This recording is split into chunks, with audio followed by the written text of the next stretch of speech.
The security footage didn't lie. There was her daughter, clear as day, using her ATM card at 2:47 in the morning while she lay unconscious at home, wondering why her evening tea had tasted so bitter.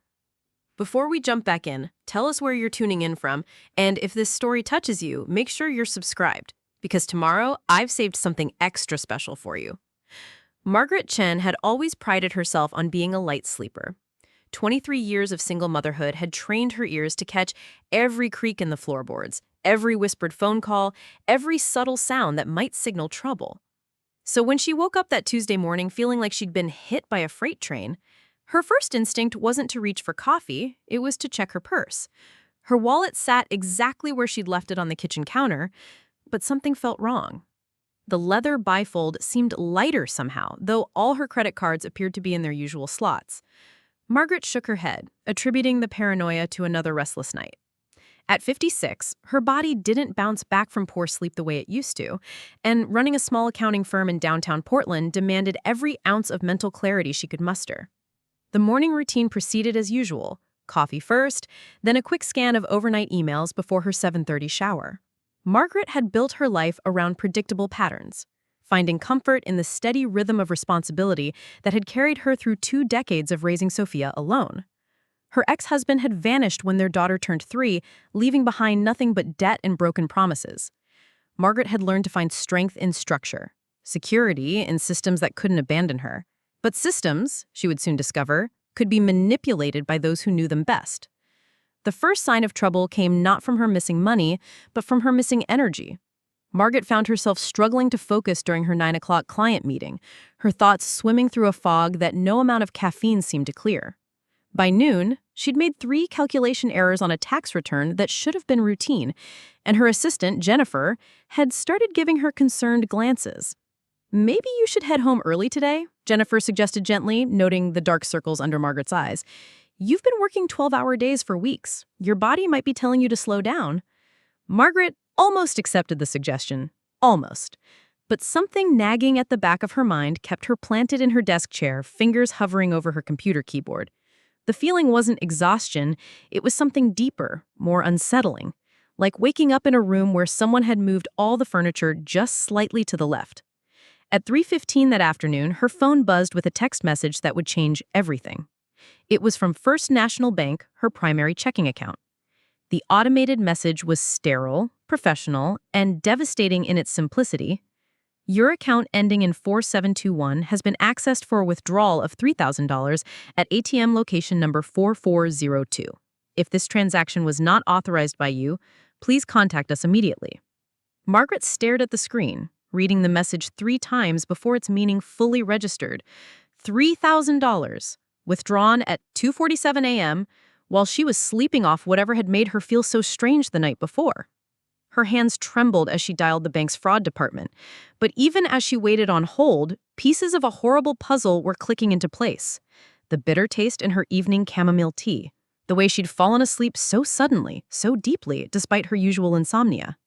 The lightness of her wallet that morning, not from missing cards, but from the absence of the small piece of paper where she'd written her new PIN number, a number she'd changed just last week after Sophia had asked to borrow her card for groceries.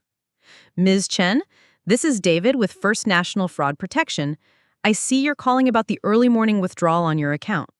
"Yes," Margaret managed, her voice barely steady. "I didn't make that withdrawal. I was asleep at home." "I understand your concern. Let me pull up the details for you. The transaction occurred at our downtown branch ATM on Morrison Street at 2:47 a.m. The security camera shows a young woman, approximately 5'6", dark hair, wearing a gray hoodie. She appeared to know the PIN and completed the transaction without any apparent difficulty." Margaret's world tilted. Morrison Street was 6 blocks from her house. The description could have been any young woman in Portland, but combined with the suspicious timing and her missing PIN, only one person came to mind. "Can you email me the security footage?" she asked, though part of her already knew what she would see. "I'm sorry, but we can only release that to law enforcement in cases of suspected fraud. However, I can freeze the account immediately and start the investigation process." Margaret hung up 20 minutes later with a temporary freeze on her checking account, a case number, and instructions to file a police report. But she didn't drive to the police station. Instead, she found herself sitting in her car in the bank parking lot staring at the ATM where someone, possibly her own daughter, had stolen $3,000 while she lay drugged and unconscious. The betrayal cut deeper than the theft itself. $3,000 was significant, representing nearly a month of her take-home pay after taxes and business expenses. But the violation of trust, the calculated deception, the fact that someone she loved had drugged her food, that wound would never heal with a simple bank reimbursement. Margaret's phone rang, jarring her from her thoughts. Sophia's name appeared on the screen, along with a photo from last Christmas, where they'd both been smiling, arms wrapped around each other in Margaret's living room. The irony wasn't lost on her. "Hey, Mom, how's your day going?" Sophia's voice was casual, almost cheerful. "It's been interesting," Margaret implied carefully. "How's yours?" "Oh, you know, the usual, classes, work, trying to keep up with everything. Actually, I was wondering if you were free for dinner tonight. I could come over and cook for you. You've seemed so stressed lately." The offer would have been touching under normal circumstances. Sophia rarely cooked and even more rarely offered to take care of her mother. But now, with the bank's words echoing in her mind, the invitation felt like another manipulation. "That's very thoughtful," Margaret said, "but I think I need some time alone tonight." "Are you sure? I could make your favorite pasta dish. We could watch one of those old movies you love." The persistence made Margaret's stomach churn. Was this guilt, an attempt to establish an alibi, or simply genuine concern that would make the truth even more devastating? "Maybe another time, sweetheart." After ending the call, Margaret drove home slowly, taking the long route through neighborhoods she'd navigated thousands of times during Sophia's childhood. Past the elementary school where she'd volunteered as room mother every year, past the community center where she'd sat through countless soccer practices and dance recitals, past the library where she'd spent weekend afternoons helping with homework projects, while other single mothers seemed to manage effortlessly with their children's social lives. She'd given everything to be a good mother. Not just financially, though the numbers were staggering when she allowed herself to calculate them. 4 years of private college tuition at $37,000 per year. A reliable car when Sophia turned 16. Rent assistance when her daughter moved out at 21. Credit card payments when retail therapy became Sophia's preferred stress management technique. But beyond the money, Margaret had given pieces of herself. She'd skipped her own social events to attend Sophia's, canceled romantic relationships when they interfered with parenting duties, postponed dreams of expanding her business because college expenses took priority. She'd built her entire identity around being the mother who was always available, always supportive, always willing to help. And now, it seemed, she'd raised someone who saw her not as a person, but as a resource to be exploited. Back home, Margaret walked through her small bungalow with new eyes. The house was modest but comfortable, decorated with photos that chronicled their life together. Sophia's kindergarten graduation, their camping trip to Crater Lake when money was tighter but happiness seemed easier. Last year's birthday dinner, where Sophia had insisted on paying for once, a gesture that had meant more to Margaret than her daughter could have known. But even that gesture now felt tainted. How many of those generous moments had been funded by previous thefts? How long had this been going on? Margaret settled at her kitchen table with a cup of coffee and opened her laptop. If she was going to confront this situation, she needed information. Banking records, credit card statements, anything that might reveal a pattern she'd been too trusting to notice. The login process for her online banking felt different now. Each password and security question a reminder of how easily personal information could be stolen by someone who lived in your house, who knew your routines, who watched you enter PINs and passwords without seeming to pay attention. Her checking account history told a story she hadn't wanted to read. The $3,000 withdrawal was just the latest in a series of irregularities that stretched back 6 months. Smaller amounts at first, $40 here, $60 there, always below the threshold that would trigger her close attention. ATM withdrawals at odd hours from locations near Sophia's apartment or the college campus where she was supposedly taking classes. Margaret's hand shook as she tallied the numbers. Nearly $8,000 stolen in careful increments designed to avoid detection. Money that she'd assumed went to normal expenses, gradual lifestyle inflation, the small indulgences she'd been happy to provide for a daughter working her way through graduate school. But Sophia wasn't in graduate school. Margaret discovered that truth in an email she found buried in her archive folder, a communication from the university registrar's office that she'd somehow missed 3 months ago. Sophia had withdrawn from classes in February, forfeiting her tuition deposit and abandoning the psychology degree that Margaret had been so proud to support. The deception was breathtaking in its scope. Sophia had continued accepting money for tuition, books, and living expenses while dropping out of school entirely. She'd created an elaborate fiction about coursework and professors, complaints about difficult assignments that had earned Margaret's sympathy and additional financial support. And when the smaller thefts hadn't been enough, she'd escalated to drugging her mother's tea and stealing thousands of dollars while Margaret lay unconscious.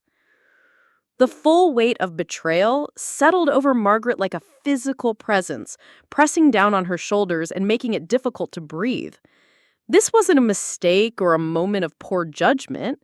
This was systematic exploitation, carefully planned and ruthlessly executed by someone who knew exactly how to manipulate her mother's love. Her phone buzzed again. Another text from Sophia. "You seemed off when we talked earlier. Everything okay? Love you, Mom."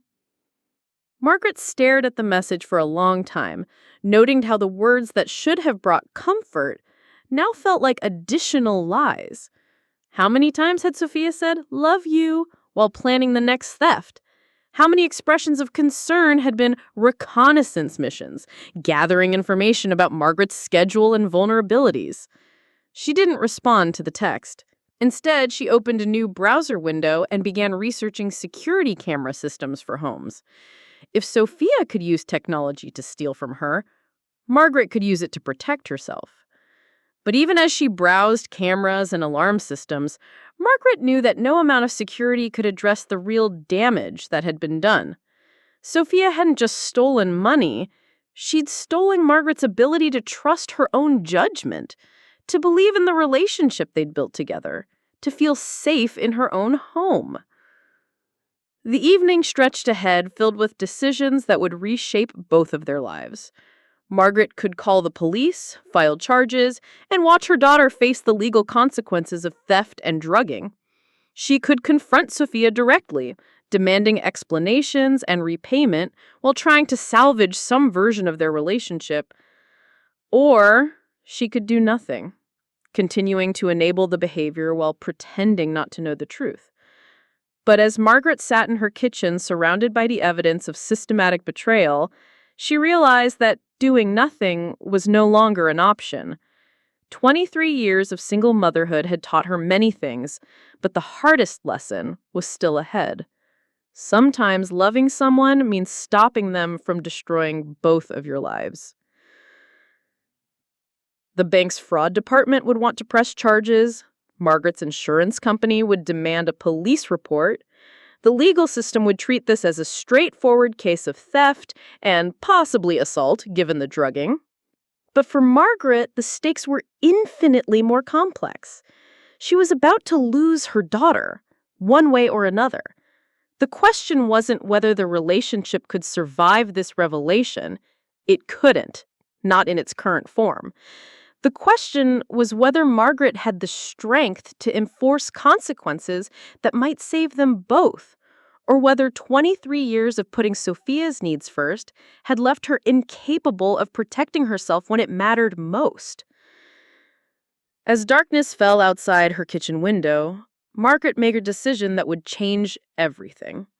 She reached for her phone, not to call Sophia or the police, but to call her sister Linda in Seattle, the one person who had been warning her for years that she was being too generous, too trusting, too willing to sacrifice herself for a daughter who might never appreciate the cost.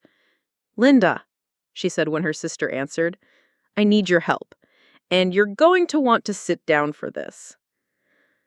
The conversation lasted 2 hours, covering everything from the bank theft to the fake enrollment to the systematic deception that had been eating away at Margaret's finances and peace of mind. Linda listened without judgment, asked clarifying questions, and provided the perspective that only someone outside the situation could offer. "You know what you have to do," Linda said, finally. "The question is whether you're strong enough to do it." Margaret looked around her kitchen, at the photos on the refrigerator, and the coffee cup she'd bought that said, "World's Best Mom," in fading letters. She thought about the years of sacrifice, the dreams deferred, the relationships abandoned in service of raising a daughter who had repaid that devotion with calculated theft. "I think I am," Margaret said, surprised by the steadiness in her own voice. "I think I finally am." After hanging up with Linda, Margaret spent the rest of the evening making lists and plans. Bank statements to print, police reports to file, locks to change, security systems to install, phone numbers to block. A whole life to rebuild around the reality of who her daughter had become, rather than the fantasy of who Margaret had hoped she might be. The hardest part wasn't deciding what to do, it was accepting that she should have done it years ago, before the problem escalated to drugging and grand theft, before her own financial security was threatened, before the trust between them was so thoroughly destroyed that no apology could rebuild it. But Margaret had spent 23 years learning to be strong for Sophia's sake. Now, finally, she would learn to be strong for her own. Preparing and narrating this story took us a lot of time, so if you are enjoying it, subscribe to our channel. It means a lot to us. Now back to the story. The security footage might have shown Sophia withdrawing money from Margaret's account, but the real theft had been happening for years, the theft of Margaret's right to feel safe, valued, and respected in her own life. That theft ended tonight, along with whatever version of motherhood had enabled it. Tomorrow would bring police stations and bank meetings, lawyers and security consultants, difficult phone calls and painful decisions. But tonight, for the first time in months, Margaret would sleep soundly, knowing that she was finally ready to protect herself with the same fierce dedication she'd once reserved for protecting her daughter. The cost of that protection would be enormous, nothing less than the relationship that had defined her adult life. But as Margaret turned off the kitchen lights and headed toward bed, she realized that some relationships were too expensive to maintain, even when they came wrapped in the language of love and family, especially then. Margaret's alarm went off at 6:30 the next morning, but she'd been awake for hours, staring at the ceiling and rehearsing conversations she wasn't sure she was brave enough to have. The kitchen felt different in the early morning light, less like home and more like a crime scene she was still processing. Every surface held new significance now that she understood how thoroughly her privacy had been violated. The coffee tasted bitter, though she'd made it exactly the same way she had for 20 years. Everything familiar now carried the weight of suspicion. Had Sophia been drugging her food for weeks, months even? The thought made Margaret's stomach turn as she remembered all the evenings she'd felt unusually tired after dinner, all the mornings she'd woken up groggy and disoriented. Detective Sarah Rodriguez arrived at 8:15, exactly when she'd promised during their phone conversation the night before. Margaret had expected someone older, more intimidating, but the detective was probably in her early 40s, with kind eyes and a no-nonsense demeanor that immediately put Margaret at ease. "Miss Chen, I appreciate you calling this in so quickly," Detective Rodriguez said, settling into Margaret's living room with a notepad and recording device. "Financial crimes against elderly victims are becoming increasingly common, and the fact that this involves a family member makes it particularly complex." "I'm not elderly," Margaret said reflexively, then caught herself. "I'm sorry, that's not the important part here." "Actually, it is important," the detective replied with a slight smile. "Your age and the family relationship affect how we approach this legally. Can you walk me through what happened, starting with when you first noticed something was wrong?"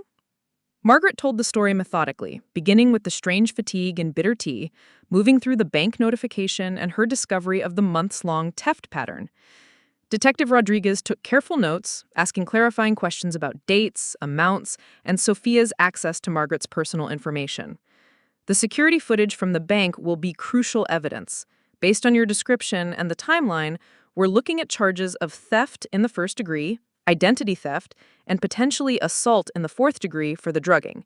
The fact that she used your PIN suggests premeditation. The clinical language made everything feel more real and more devastating. Margaret found herself thinking about Sophia as a toddler, the way she used to climb into bed during thunderstorms, how proud she'd been when she learned to tie her own shoes. The gap between those memories and the legal terminology being discussed felt impossible to bridge. "What happens next?" Margaret asked. "We'll need you to come to the station to make a formal statement and sign the complaint. The bank will provide the security footage and transaction records. Then we'll issue a warrant for your daughter's arrest." The word arrest hit Margaret like a physical blow. She'd known this was the logical next step, but hearing it spoken aloud made her feel sick. How long before that happens? Usually within 24 to 48 hours, depending on whether she's cooperative when we attempt to make contact. Margaret nodded, trying to process the timeline. Sophia would be arrested within 2 days, probably at her apartment, or possibly at the coffee shop where she claimed to work part-time. The thought of her daughter in handcuffs, being read her rights, spending time in jail, it was almost enough to make Margaret reconsider everything. But then she remembered the bitter tea, the violated trust, the $8,000 that represented months of her hard work. The sympathy she felt for Sophia was genuine, but it couldn't erase the reality of what had been done to her. After Detective Rodriguez left, Margaret drove to the bank to retrieve additional documentation and close her compromised accounts. The process took 3 hours and required forms that seemed designed to emphasize how thoroughly her financial security had been breached. Every signature felt like another step away from the life she'd known and towards something uncertain and frightening. Her phone had been buzzing intermittently throughout the morning, but she'd had ignored the calls, knowing that they were probably from Sophia.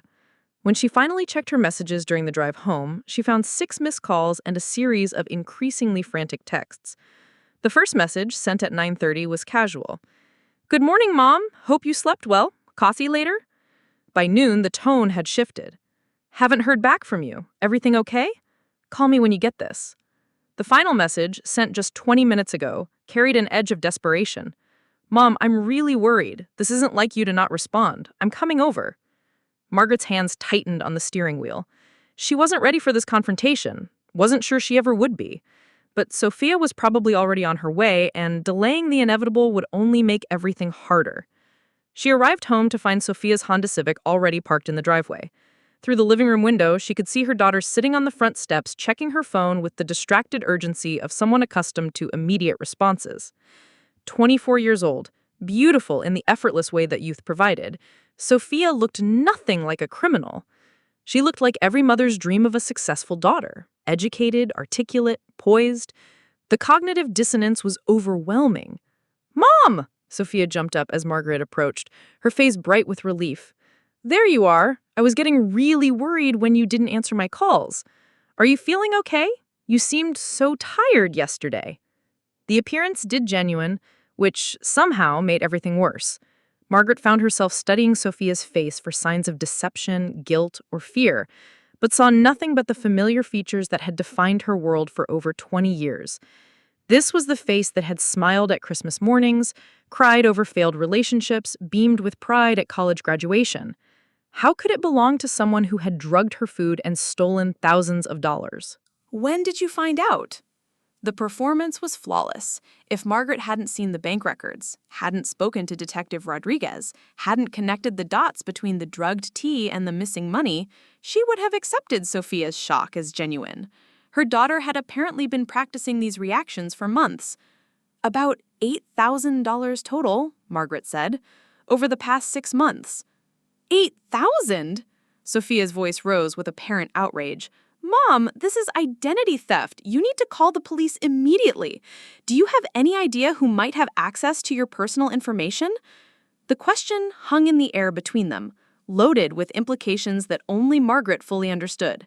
Sophia was giving her mother one last chance to remain ignorant, to accept the victim role and direct suspicion elsewhere. It would be so easy to pretend she hadn't figured it out, to let Sophia help her file false police reports and play the supportive daughter while continuing to steal. Actually, Margaret said quietly, I already called the police. They're very interested in the security footage from the bank. Something shifted in Sophia's expression. Just a flicker, gone so quickly that Margaret almost missed it. But it was there.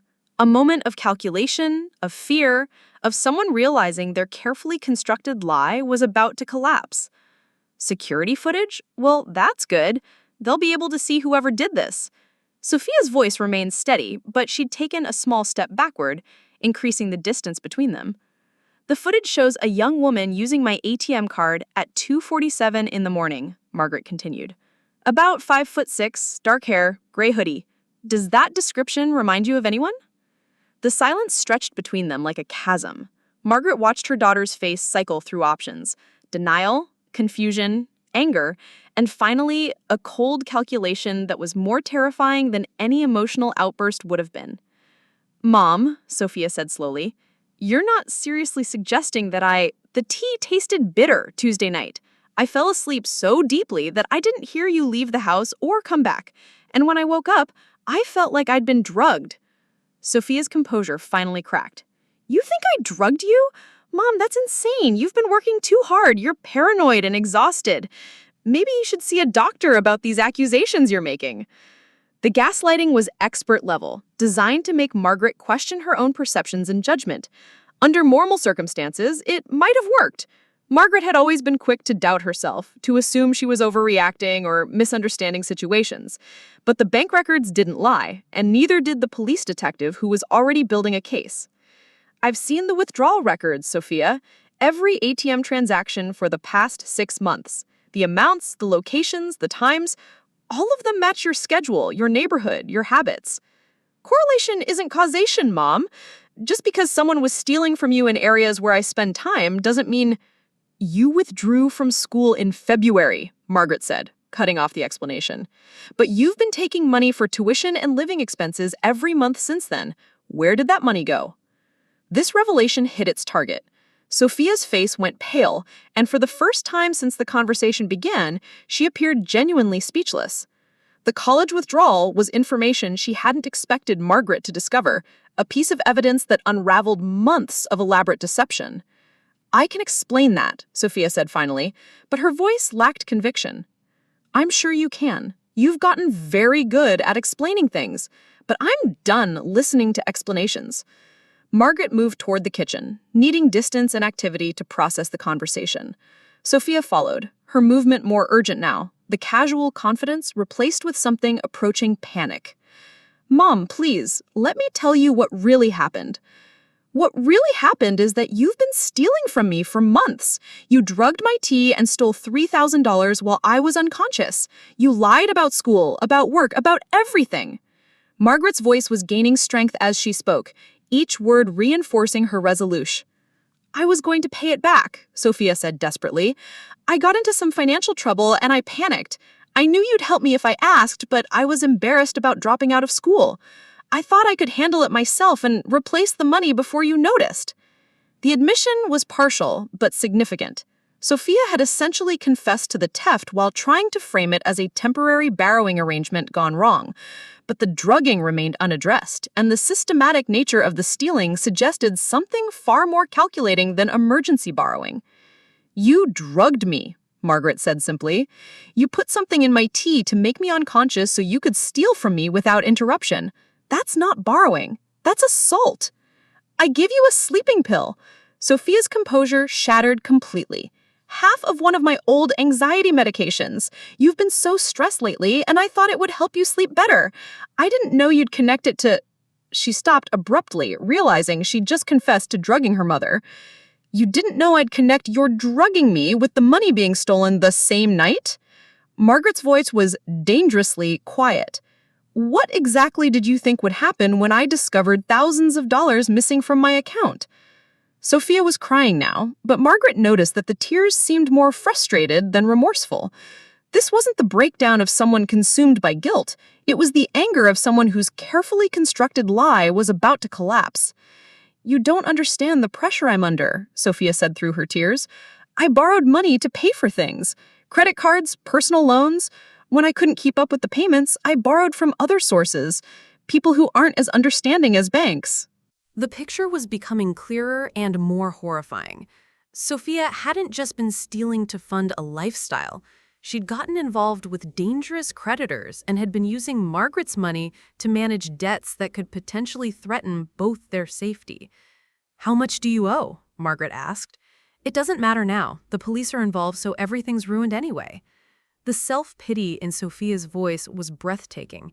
Even now, faced with the consequences of months of theft and deception, she seemed more concerned about her own predicament than the damage she'd done to Margaret.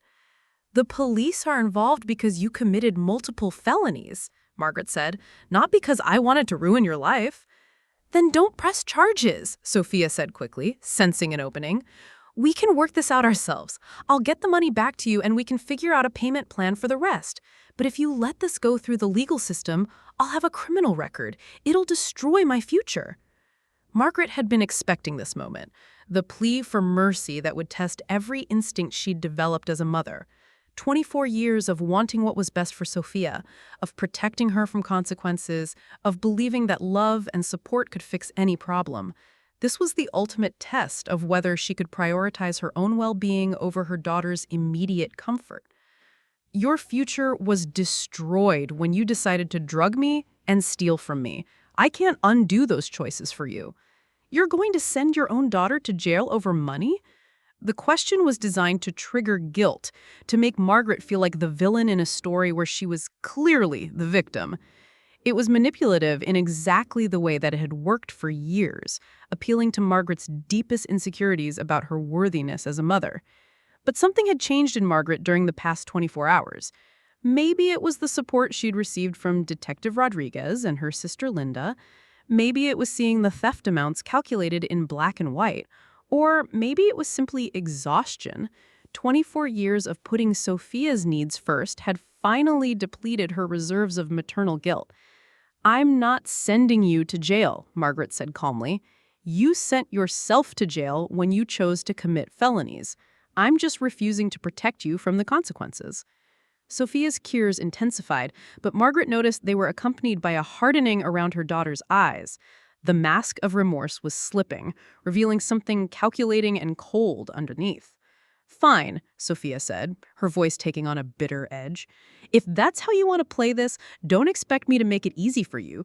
I know things about your finances, about your business, tax irregularities that might be very interesting to the IRS." The threat was delivered with such casual malice that Margaret almost didn't process it at first. Her own daughter was threatening to fabricate criminal accusations against her unless she agreed to cover up theft and assault. "Are you threatening me?" Margaret asked. "I'm explaining reality. You think the police will automatically believe your version of events? A bitter, middle-aged woman accusing her own daughter of ridiculous crimes? Especially when I tell them about your drinking problem? I don't have a drinking problem. The empty wine bottles in your recycling bin every week suggest otherwise. Combined with your obvious mental health issues, the paranoia, the wild accusations, it paints a picture of someone who shouldn't be trusted with financial decisions." Margaret stared at her daughter with a mixture of horror and fascination. This was sociopathy in action, the complete absence of empathy, the willingness to destroy another person to avoid consequences.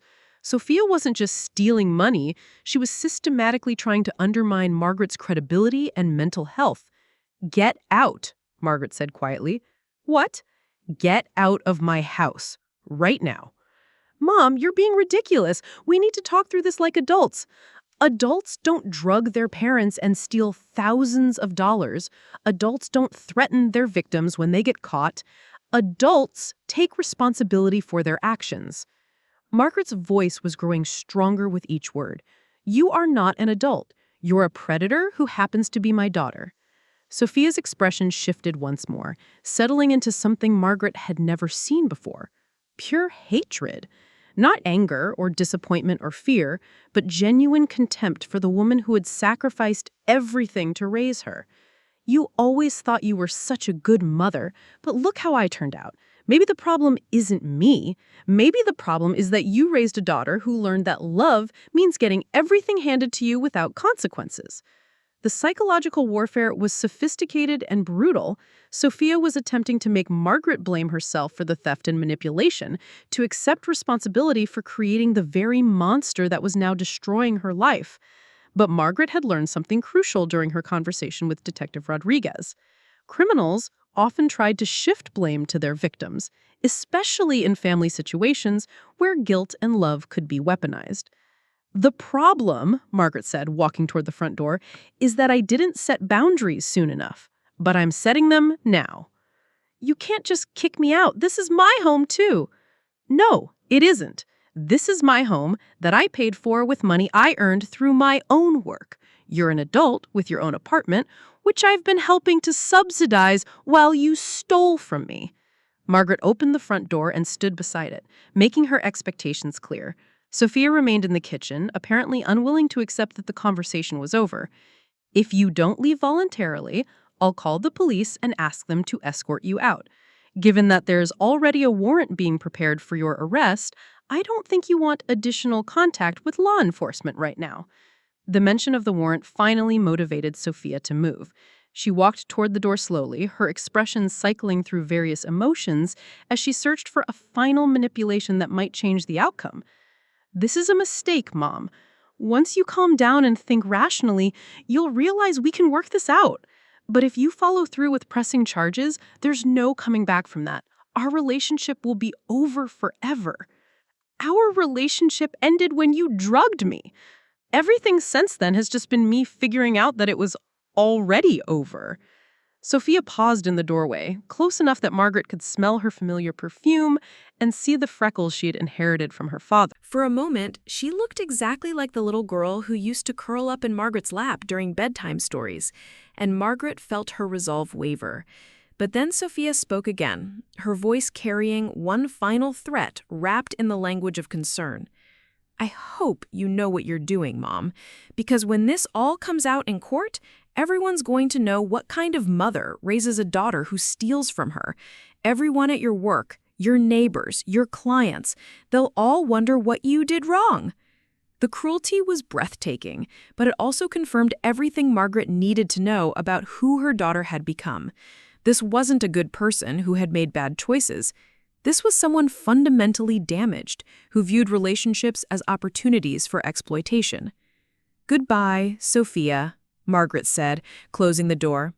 She stood in her entryway for several minutes, listening to Sophia's car start and drive away, processing the finality of what had just occurred. The confrontation had been even worse than she'd anticipated, revealing layers of manipulation and malice that she hadn't suspected. But it was over. The truth was out. Boundaries had been established, and consequences were in motion. For the first time in months, Margaret felt like she could breathe fully. Her phone rang almost immediately. The caller ID showed Sophia's number, but Margaret sent it to voicemail without hesitation. Whatever additional manipulation or threats her daughter wanted to deliver could wait indefinitely. The voicemail notification appeared within seconds, followed by a text message. Answer your phone. We're not done talking. Margaret deleted both messages without reading them or listening to them completely. They were done talking. In fact, they might be done talking forever, and Margaret was surprised to discover that the prospect didn't fill her with the overwhelming grief she'd expected. Instead, she felt something she hadn't experienced in years: relief. The constant worry about Sophia's well-being, the financial strain of supporting an adult daughter indefinitely, the exhausting emotional labor of managing someone else's crises, all of it could finally stop. The rest of the afternoon passed quietly. Margaret made herself lunch and ate it slowly, savoring the peace of a house where she didn't have to wonder whether her food had been tampered with. She organized her financial documents for the upcoming legal proceedings, finding a strange satisfaction in the orderly rows of bank statements and transaction records that would soon become evidence. At 4:30, Detective Rodriguez called with an update. "We've obtained the security footage from the bank," the detective reported. "The image quality is excellent, and your daughter is clearly identifiable. We'll be executing the arrest warrant tomorrow morning." "What should I expect during the legal process?" Margaret asked. "There will be an arraignment within 48 hours of arrest, where she'll enter a plea. If she pleads not guilty, we'll proceed to trial. If she accepts a plea bargain, the process moves more quickly. Given the evidence we have, most defense attorneys would recommend negotiating a plea. And if she pleads guilty, with the charges we're filing, she's looking at a minimum of 2 years in prison, possibly up to 5, depending on the judge and her criminal history. The drugging charge particularly concerned the prosecutor. That elevates this beyond simple theft." Margaret absorbed this information with mixed emotions. Prison seemed both too harsh and not harsh enough for what Sophia had done. Too harsh because she was still Margaret's daughter, the child she'd loved unconditionally for 24 years. Not harsh enough because it couldn't repair the fundamental damage to their relationship or restore Margaret's sense of safety in her own home. "Miss Chen," Detective Rodriguez continued, "I want you to be prepared for your daughter to make bail if she has access to funds or family support. She'll be released pending trial unless the prosecutor argues she's a flight risk." "She'll probably contact me asking for bail money," Margaret said with grim humor. "That's very likely. You should consider whether you want to change your phone number or obtain a restraining order. Defendants often pressure their victims to drop charges, especially in family situations." After ending the call, Margaret realized she was facing another decision that would define the next phase of her life.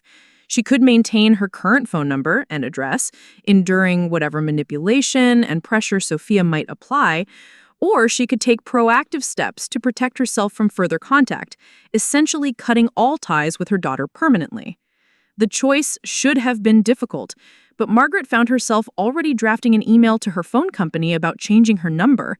She'd spent 24 years being available to Sophia every hour of every day. The idea of being unreachable felt like freedom rather than loss. Her phone chimed with a new email notification. The sender was Sophia, using an email address Margaret didn't recognize. The subject line read, "You're making a huge mistake." Margaret stared at the message for a long moment, then deleted it without opening it. Whatever threats, pleas, or manipulations it contained would only make her decision more difficult without changing the fundamental facts of the situation. She spent the evening researching home security systems and reading victim advocacy resources online. The websites were full of stories similar to hers. Parents who had been systematically exploited by adult children, family members who had discovered theft and manipulation that had been ongoing for years. The common thread in all the success stories was the same. Victims who had prioritized their own safety and well-being over family loyalty had been able to rebuild their lives. Those who had continued enabling the destructive behavior had simply postponed the inevitable while allowing more damage to accumulate. Margaret closed her laptop feeling more confident in her choices than she had since the nightmare began. Tomorrow would bring Sophia's arrest and the beginning of a legal process that would probably dominate the next several months of Margaret's life. But for the first time in years, she was facing the future as someone whose primary concern was her own well-being rather than managing someone else's crises. The house felt different as she prepared for bed. Safer, quieter, more authentically hers. She double-checked the locks on all the doors and windows, but the precautions felt routine rather than fearful. Sophia might still have a key, but she no longer had the element of surprise or Margaret's trust to exploit. As Margaret settled into bed, she realized she wasn't afraid of what tomorrow might bring.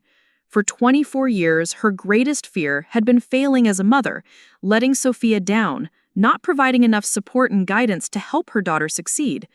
But now she understood that some failures were inevitable, no matter how much love and support she provided. Some people were determined to destroy themselves and anyone who tried to help them. The best thing she could do, for both of them, was to stop participating in that destruction. Tomorrow would bring consequences that neither of them could avoid. But tonight, for the first time in months, Margaret would sleep without wondering whether someone was planning to drug her food or steal her money while she was unconscious. Tonight, she was safe. And that safety was something she would never again take for granted or sacrifice for anyone else's comfort. Margaret woke at dawn to the sound of her phone buzzing incessantly on the nightstand. The caller ID showed Detective Rodriguez's number, and Margaret answered immediately, knowing this could only mean one thing. "Miss Chen, We executed the arrest warrant this morning at 6:15. Your daughter is currently in custody and will be processed for booking within the next few hours. The words should have brought relief, but instead Margaret felt a complex mixture of vindication and sorrow. Somewhere across town, Sophia was experiencing the first real consequences of her actions, probably confused and angry, and still believing this was all somehow Margaret's fault. How did she react? Margaret asked, though she wasn't sure she wanted to know. She was cooperative with the arrest, but insisted there had been a mistake. She requested to make a phone call, which I assume will be to you or to an attorney. Margaret's new phone number wouldn't be active until this afternoon, which meant Sophia would reach her voicemail one final time before discovering that her primary victim was no longer accessible for manipulation or bail money. What happens next? Arraignment is scheduled for Friday morning at 9. You'll need to be present as the complainant. After that, the timeline depends on whether she pleads guilty or requests a trial. Margaret spent the morning at work, finding unexpected comfort in the routine tasks that had sustained her through decades of single motherhood. Spreadsheets and tax forms didn't steal from her or lie to her or threaten her livelihood. Numbers behaved predictably, following logical rules that made sense.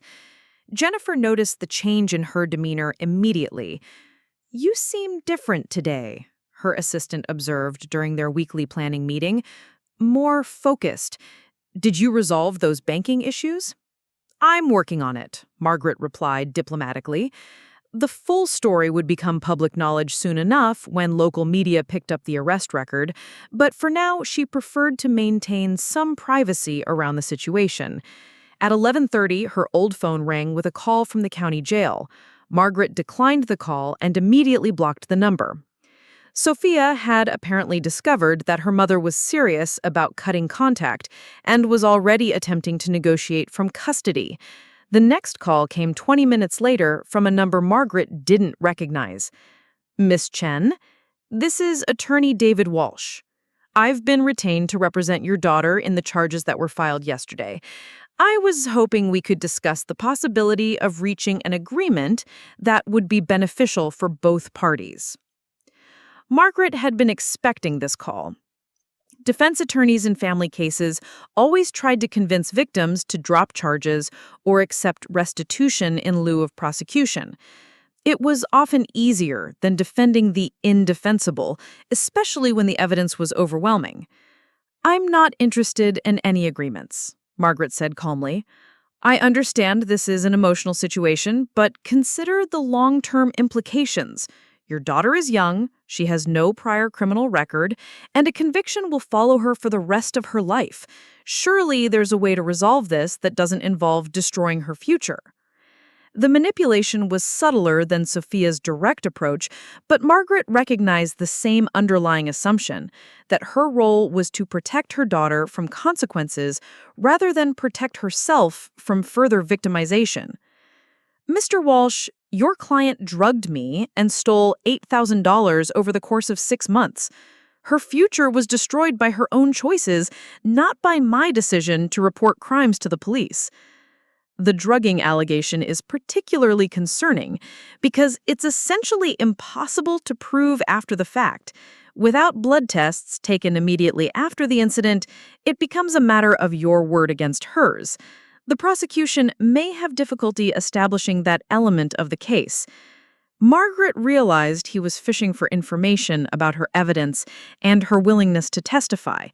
The implication was clear. If she backed down now, the case would be significantly weaker.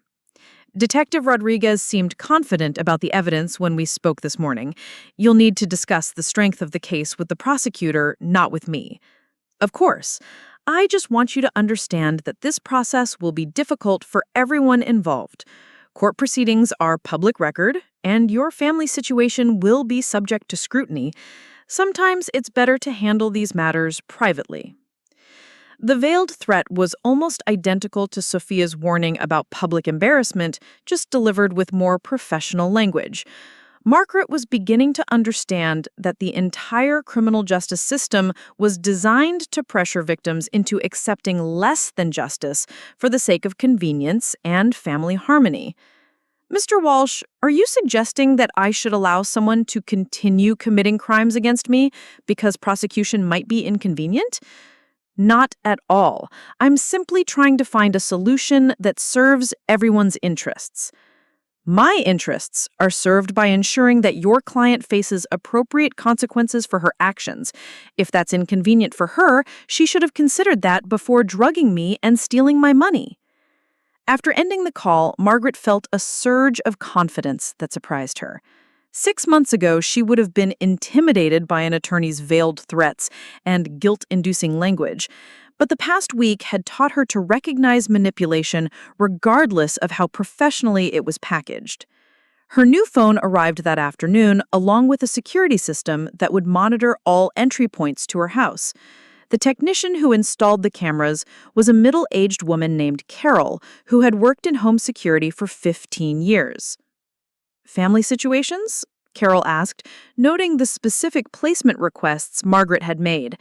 "How did you know?" 20% of our residential clients are dealing with theft or harassment by adult children or other relatives. It's more common than people realize, but nobody talks about it because of the shame factor. Margaret found unexpected comfort in learning that her situation wasn't unique. She'd felt isolated and embarrassed by Sophia's behavior, as if good parenting should have prevented this outcome entirely. Does the security help? It helps legally because you have documentation of any future incidents, but mostly it helps emotionally.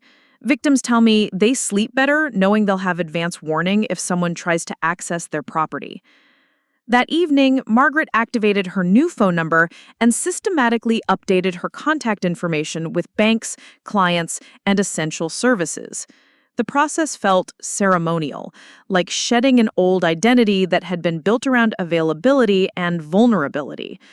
She was transferring photos from her old phone when she came across hundreds of images that documented Sophia's childhood and adolescence.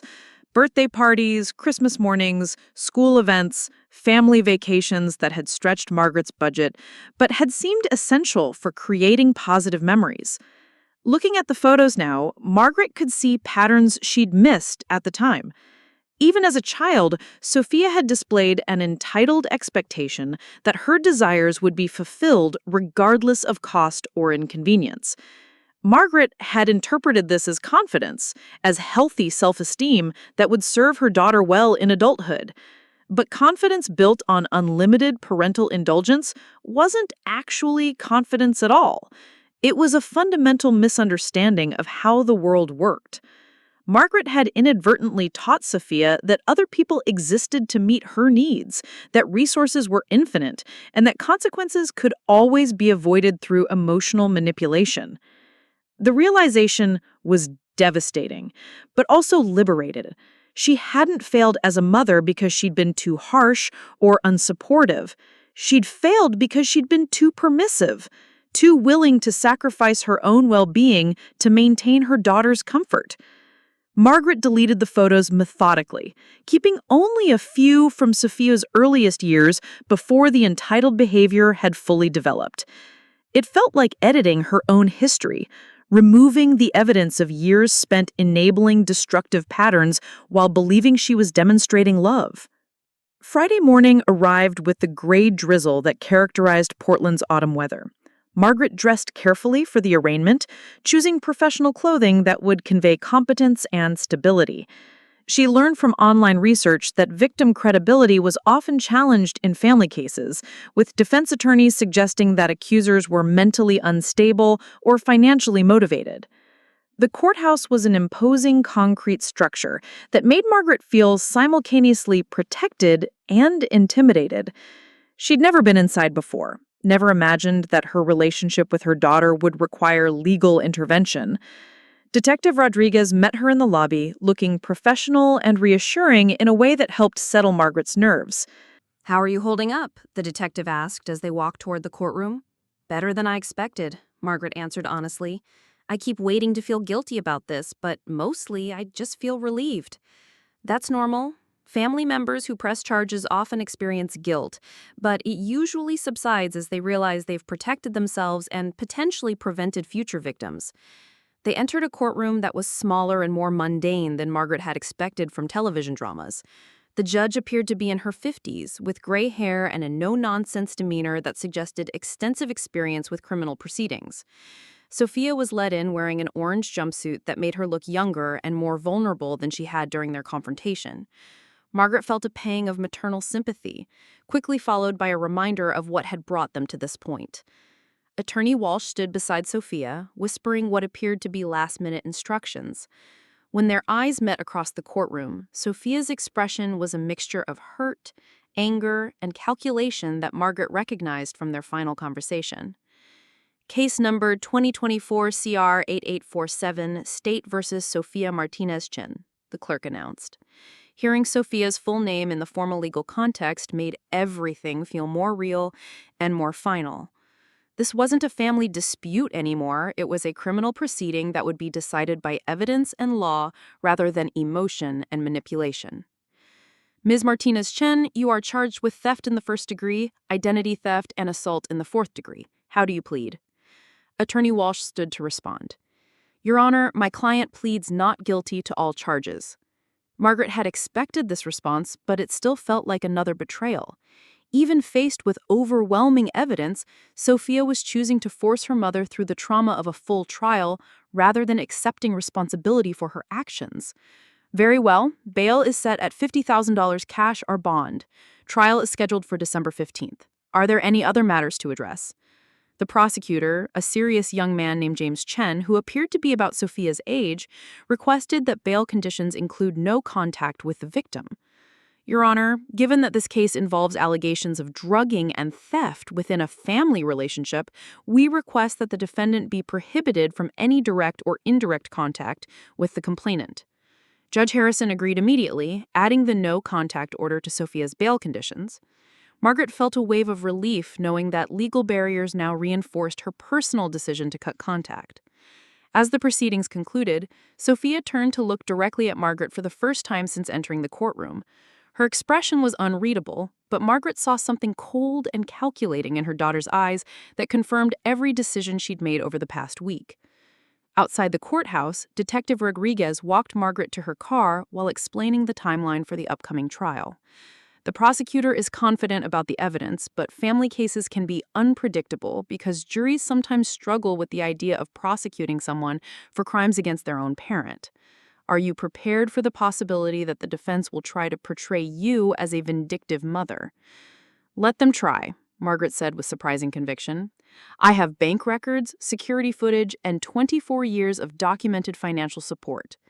If they want to argue that I'm making this up for revenge, they'll need to explain why I'd destroy my own credibility and privacy for $8,000. The detective smiled. That's exactly the right attitude. Victims who are confident in their decision to prosecute usually see better outcomes than those who seem ambivalent. Margaret drove home feeling unexpectedly optimistic about the legal process. For the first time in years, she had advocates who were focused on her well-being rather than Sophia's comfort. The prosecutor and detective were working to ensure that justice was served, not to enable continued victimization for the sake of family harmony. The following weeks passed in a routine that felt foreign and wonderful. Margaret woke up when her alarm rang rather than when her phone buzzed with crisis texts. She ate meals without wondering whether they'd been tampered with. She made financial decisions based on her own needs and goals rather than someone else's emergencies. The security system proved its value almost immediately. 3 days after the arraignment, the cameras captured someone attempting to enter Margaret's backyard at 2 a.m. The figure was too small and slight to be Sophia, but the timing and behavior suggested surveillance rather than random crime. Margaret provided the footage to Detective Rodriguez, who confirmed that defense attorneys sometimes hired private investigators to gather information about complainants in criminal cases. It's probably legal as long as they stay on public property, but it shows they're taking this case seriously. You should vary your routine and be alert for anyone following you or asking questions about your personal life. The attempted surveillance was initially frightening, but Margaret realized it also meant her decision to prosecute was having an impact. Sophia and her attorney were worried enough about the outcome to invest time and money in investigating Margaret's background. 2 weeks later, Attorney Walsh called again with a revised plea offer. My client is willing to plead guilty to misdemeanor theft in exchange for dropping the felony charges and the assault allegation. She would accept 3 years of probation and full restitution of the stolen funds. Margaret didn't need time to consider the offer. No. Miss Chen, I understand you're angry, but this offer ensures you'll recover your money while avoiding the uncertainty of a trial. If we go to court, there's always a possibility that the jury won't convict on the more serious charges. There's also a possibility that they'll convict on all charges and impose a harsher sentence than your client would receive under a plea agreement. That's true, but consider the emotional cost of a trial. Your family relationship will be dissected in public, and the media attention could affect your business. Margaret realized that everyone involved in this process, the defense attorney, the court system, even well-meaning friends, kept assuming that her primary concern was preserving her relationship with Sophia. The idea that she might prioritize her own safety and justice over family reconciliation seemed incomprehensible to them. Mr. Walsh, I'm not interested in preserving a relationship with someone who drugged me and stole from me. I'm interested in ensuring that she faces appropriate consequences for serious crimes. I respect your position, but I have to ask, what do you hope to accomplish by sending your daughter to prison? Will that really make you feel better about what happened? The question revealed the fundamental misunderstanding that everyone seemed to have about her motivations. This wasn't about revenge or punishment, it was about establishing boundaries that would protect her from future victimization. What I hope to accomplish, Margaret said slowly, is sending a clear message that drugging and stealing from people have serious consequences. If your client isn't willing to accept those consequences, we'll let a jury decide whether her behavior warrants criminal penalties. Margaret hung up, feeling more resolved about proceeding to trial. Every attempt to pressure her into accepting less than justice only reinforced her conviction that Sophia needed to face the full weight of legal consequences. The trial preparation process was exhausting but educational. Prosecutor Chen met with Margaret multiple times to review her testimony and prepare for cross-examination. He explained how defense attorneys typically attacked victim credibility in family cases and helped her practice responding to hostile questions without becoming defensive or emotional.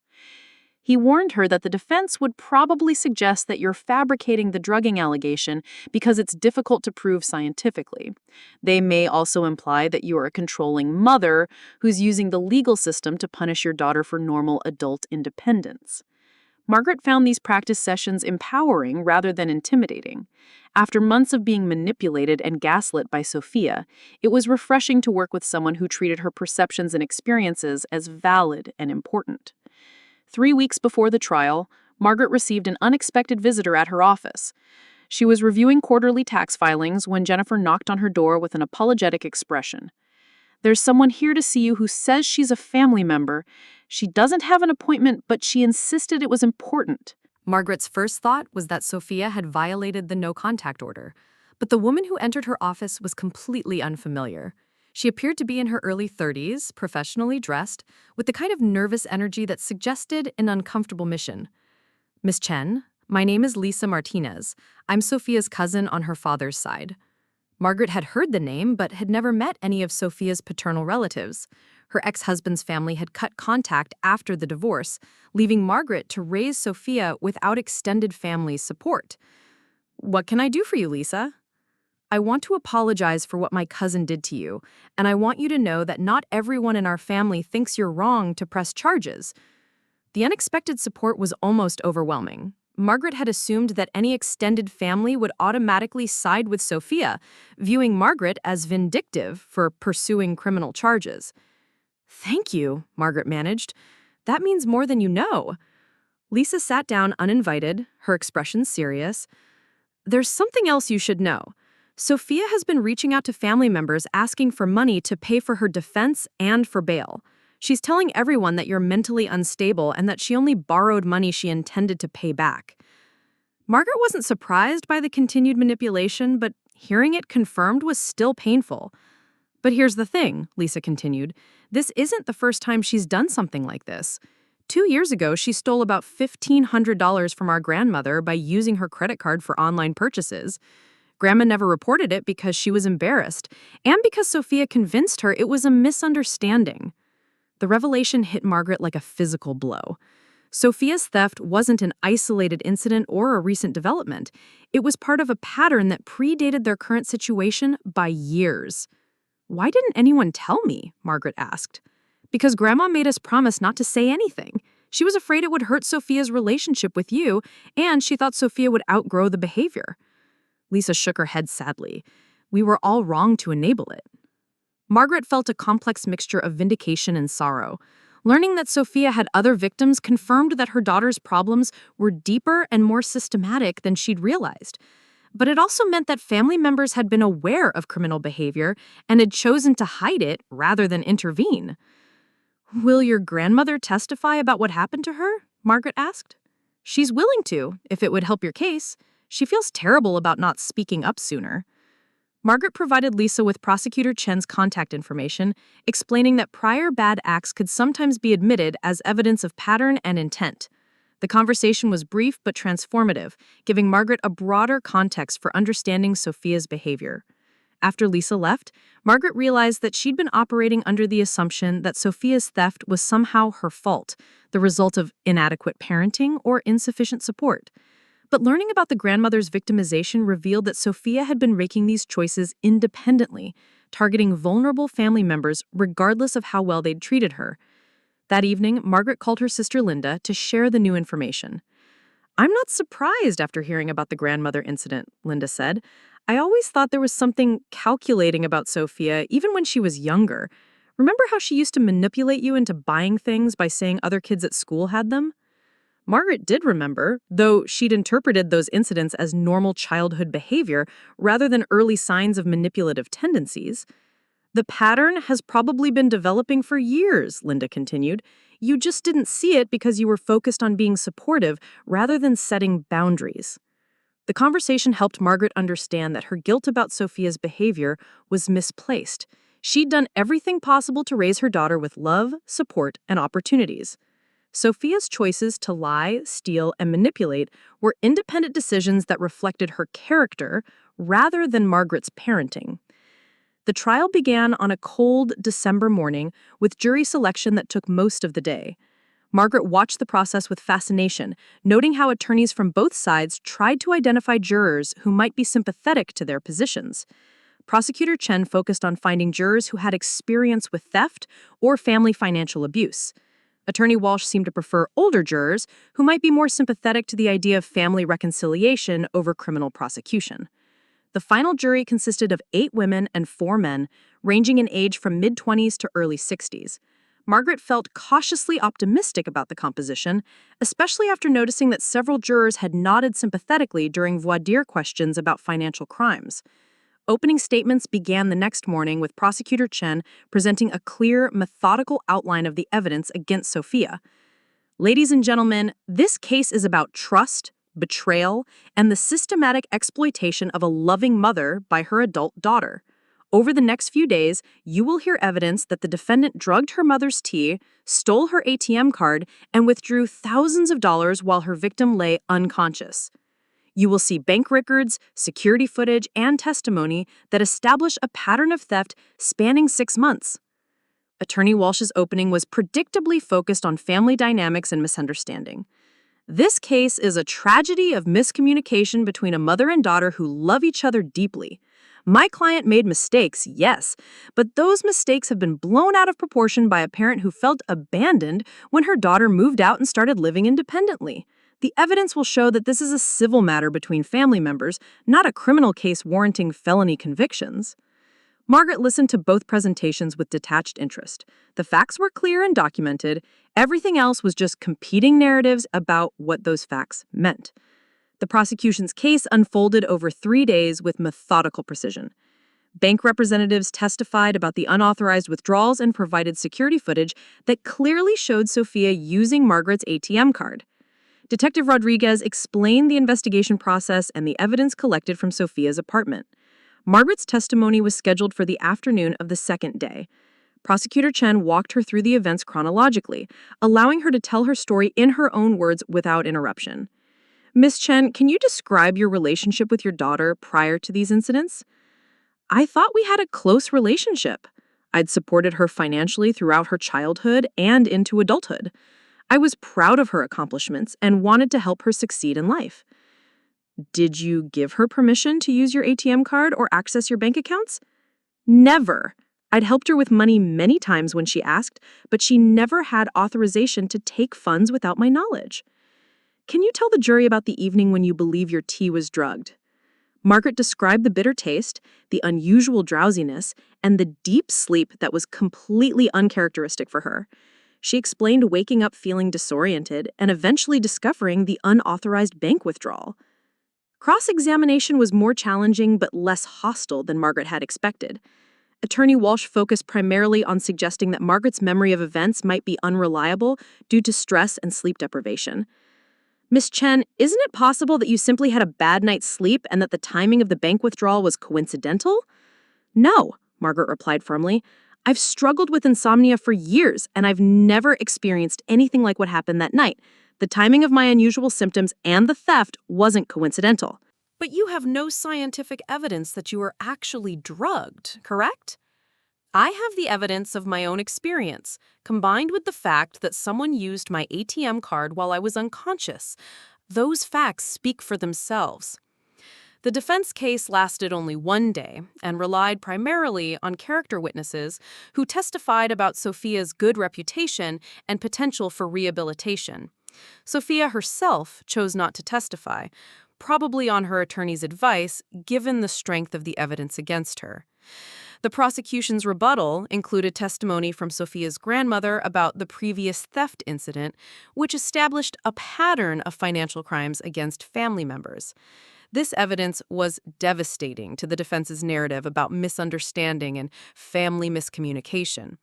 Closing arguments were scheduled for Friday morning, exactly 2 weeks after the trial began.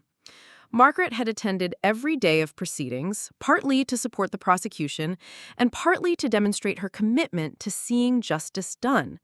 Prosecutor Chen's closing was powerful and comprehensive, tying together all the evidence to support criminal convictions on all charges.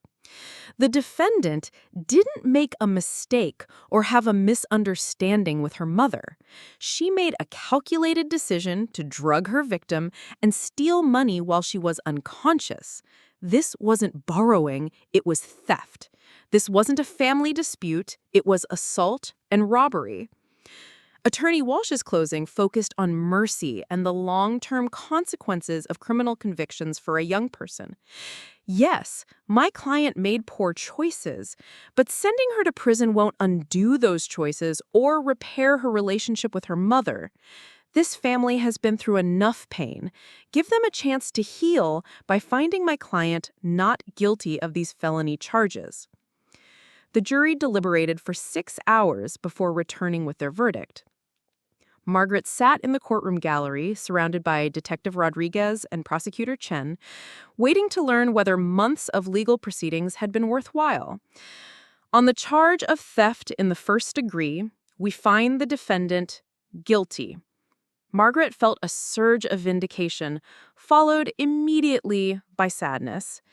This was justice, but it was also the final destruction of her relationship with her daughter. On the charge of identity theft, we find the defendant guilty. On the charge of assault in the fourth degree, we find the defendant not guilty. The mixed verdict was expected. The drugging charge had always been the most difficult to prove beyond reasonable doubt. But convictions on the 2 felony theft charges meant that Sophia would face significant prison time. Sentencing was scheduled for January, allowing time for pre-sentence investigations and victim impact statements. Margaret would have the opportunity to address the court directly about how Sophia's crimes had affected her life. Walking out of the courthouse after the verdict, Margaret felt a complex mixture of emotions: relief that justice had been served, sadness about the permanent destruction of their relationship, but also, for the first time in years, a sense of genuine optimism about her future. Detective Rodriguez walked her to the parking garage, congratulating her on having the courage to see the prosecution through to completion. A lot of family members drop charges or refuse to cooperate once they realize how difficult the process can be, the detective observed. Your willingness to testify made all the difference in getting these convictions. Margaret realized that the trial had been about more than just prosecuting Sophia's crimes. It had been about proving to herself that she could prioritize her own well-being over family loyalty, that she could withstand pressure and manipulation, that she could demand appropriate consequences for unacceptable behavior. The sentencing hearing 3 weeks later was anticlimactic compared to the trial. Sophia was sentenced to 4 years in prison with eligibility for parole after 18 months. Attorney Walsh requested that she be allowed to remain free pending appeal, but Judge Harrison denied the request given the seriousness of the crimes and Sophia's apparent lack of remorse. Margaret watched her daughter being led away in handcuffs, probably for the last time.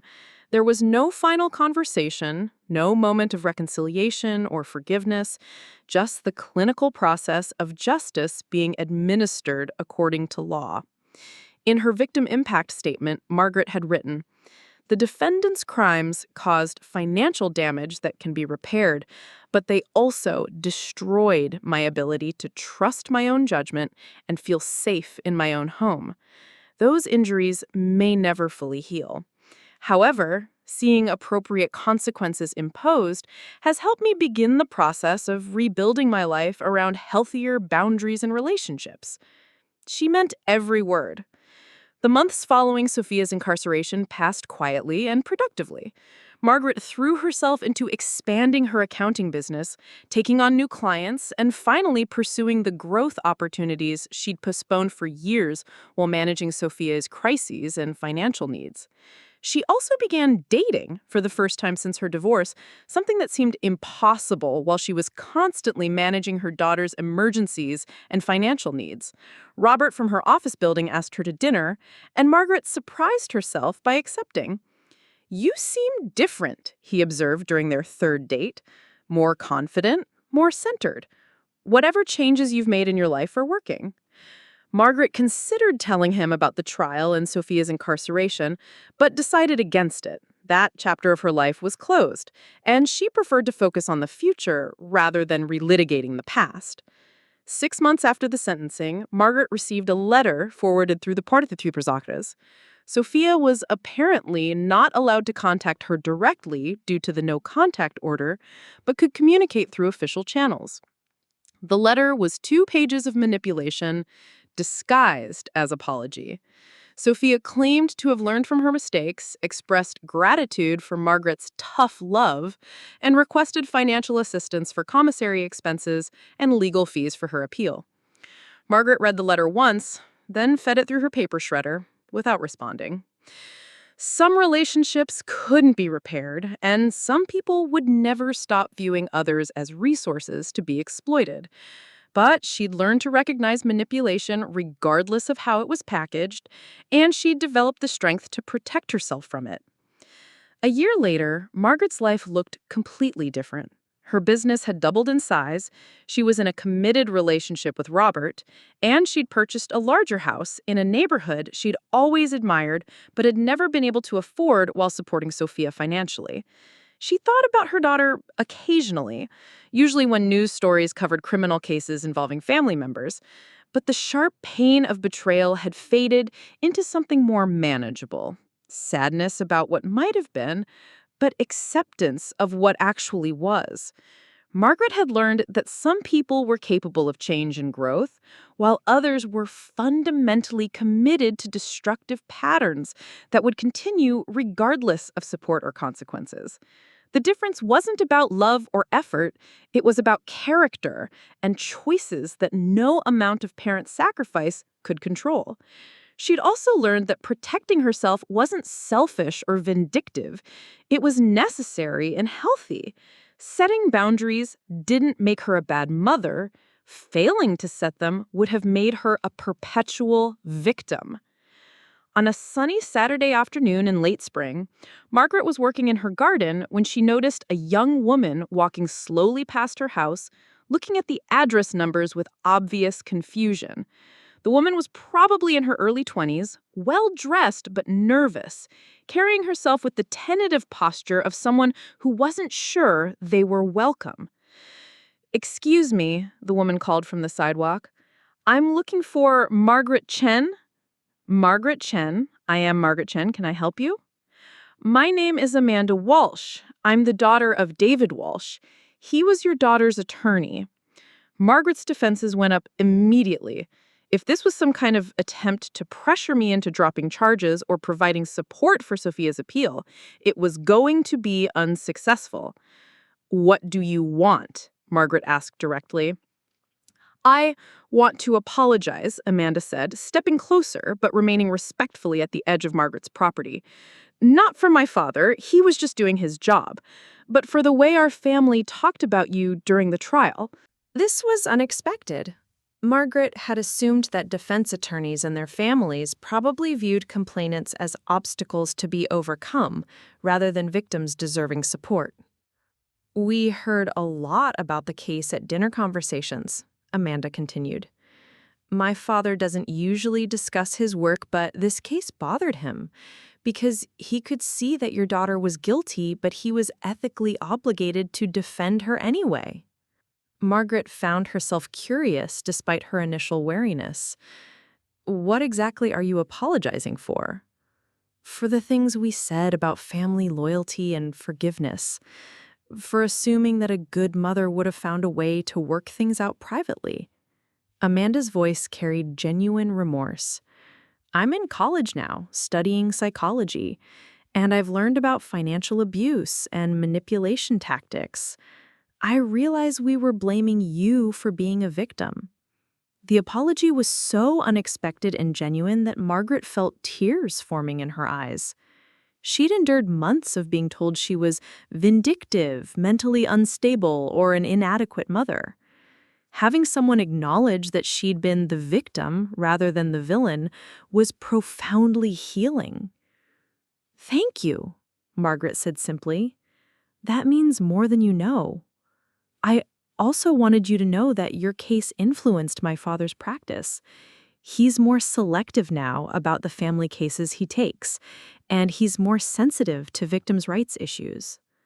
They talked for a few more minutes, with Amanda sharing her perspective as a young woman who had initially identified with Sophia, but had come to understand the complexity of the situation through her psychology studies. After Amanda left, Margaret sat in her garden feeling a sense of closure she hadn't expected to find. The conversation had validated her choices and confirmed that standing up for herself had been the right decision, even when it meant enduring criticism and pressure from people who didn't understand the full situation. 2 years later, Margaret received notification that Sophia had been released on parole after serving 18 months of her sentence. The letter included information about the conditions of her release and reminded Margaret that the no-contact order remained in effect unless she specifically requested its modification. Margaret filed the notification without responding or requesting any changes. Sophia was now free to rebuild her life, but that rebuilding would happen without Margaret's participation or financial support. Sometimes Margaret wondered what her daughter was doing, whether she'd learned anything from the consequences she'd faced, whether she was capable of forming healthy relationships with people who might become her next victims. But those questions belonged to Sophia now, not to Margaret. Margaret had spent 24 years trying to save her daughter from the consequences of poor choices. She'd learned that some people could only be saved by experiencing those consequences fully, and that others might never be saved at all. But she had saved herself, and that was enough. The transformation hadn't been dramatic or sudden, it had been gradual and sometimes painful, requiring her to develop new skills and perspectives she'd never needed before. Learning to recognize manipulation, setting boundaries without guilt, prioritizing her own well-being over other people's comfort. Most importantly, she'd learned that love didn't require self-sacrifice. Real love included accountability, consequences, and the strength to let people face the results of their own choices. Margaret's life now included relationship with people who valued her for who she was rather than what she could provide. Her business thrived because she could focus on work instead of managing constant crises. Her home felt safe because she'd eliminated the source of threat and violation. On quiet evenings, Margaret sometimes thought about the woman she'd been before the theft and trial. Eager to please, afraid to set boundaries, defining her worth through other people's happiness. That woman had been loving and generous, but she'd also been vulnerable to exploitation by anyone willing to take advantage of her dedication. The woman she'd become was still loving and generous, but she was also self-protective and discerning. She helped people who appreciated her efforts and respected her boundaries. She gave support to those who reciprocated rather than simply consume. The change hadn't made her harder or less caring, it had made her wiser and more effective. She could provide genuine help to people who wanted to improve their lives, rather than enabling destructive behavior in people who preferred to exploit others rather than take responsibility for themselves. Margaret's story started with betrayal and violation, with the discovery that someone she'd loved unconditionally had been systematically stealing from her while she slept. But it had evolved into something more powerful, a demonstration that victims could become survivors, that boundaries could be established even in the most difficult relationships, and that protecting yourself wasn't selfish, it was essential. The security cameras still monitored her property, but Margaret rarely checked the footage anymore. The precautions had become routine rather than fearful, part of a life built around reasonable safety measures rather than constant vigilance against family members who might pose a threat. 3 years after Sophia's conviction, Margaret received a wedding invitation in the mail. The return address was unfamiliar, but the names on the envelope made her smile. Amanda Walsh, the attorney's daughter who had apologized in her garden, was getting married. Inside the invitation was a handwritten note. Miss Chen, I know this is unusual, but your story has been part of my journey towards understanding healthy relationships and boundaries. I'd be honored if you could attend my wedding. I promise there will be no drama, no guilt trips, and no one expecting you to be anything other than yourself. Margaret RSVP'd yes immediately. She was curious to meet Amanda's fiancé and to witness a young woman who had learned early the lessons that had taken Margaret decades to understand. The wedding was beautiful and joyful, filled with people who genuinely cared about the bride and groom rather than viewing the event as an opportunity for manipulation or financial advantage. Margaret watched Amanda exchange vows with a young man who looked at her with obvious love and respect and felt hopeful about their future together. During the reception, Amanda introduced Margaret to several friends as the woman who taught me about courage and self-respect. The introduction was embarrassing and humbling, but also deeply satisfying. Margaret had never intended to become anyone's model or inspiration. She'd simply reached a point where she could no longer accept unacceptable behavior, even from someone she loved. But apparently that decision had resonated with other people who were struggling with similar situations. Driving home from the wedding, Margaret reflected on how much her life had changed since that morning when she'd discovered the unauthorized bank withdrawal. She'd lost a daughter, but gained herself. She'd endured a painful legal process, but established boundaries that protected her from future victimization. She'd experienced public scrutiny and private judgment, but emerged with a clearer understanding of her own worth and strength. The cost had been enormous, nothing less than the relationship that had defined her adult life. But the alternative would have been worse. Continued exploitation, ongoing financial drain, and the gradual erosion of her ability to trust her own judgment and protect her own interests. Margaret parked in her driveway and looked at the house that was entirely hers now, paid for with money she'd earned and saved rather than given away to manage someone else's crises. The security system activated with a soft chime as she entered, but the sound was comforting rather than ominous. Inside, Robert was waiting for dinner and flowers, having spent the afternoon preparing her favorite meal while she attended the wedding. This was what healthy relationships looked like: mutual consideration, reciprocal effort, and genuine care for each other's well-being. "How was the wedding?" he asked, wrapping her in a hug that felt like coming home. "Beautiful," Margaret replied, meaning it completely. Just beautiful.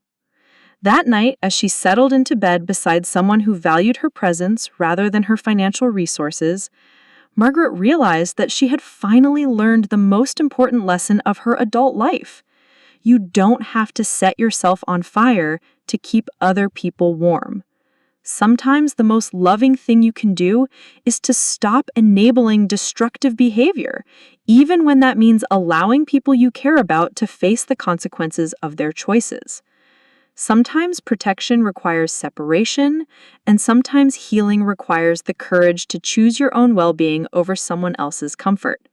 Margaret had discovered that she was stronger than she had ever imagined, more resilient than she had given herself credit for, and capable of building a life that honored her own needs rather than constantly sacrificing them for others. The woman who had been drugged and robbed by her own daughter was gone, replaced by someone who understood that true love included accountability, that real strength sometimes looked like walking away, and that the most radical act of self-care was refusing to participate in your own destruction. It had taken her 59 years to learn these lessons, but she had the rest of her life to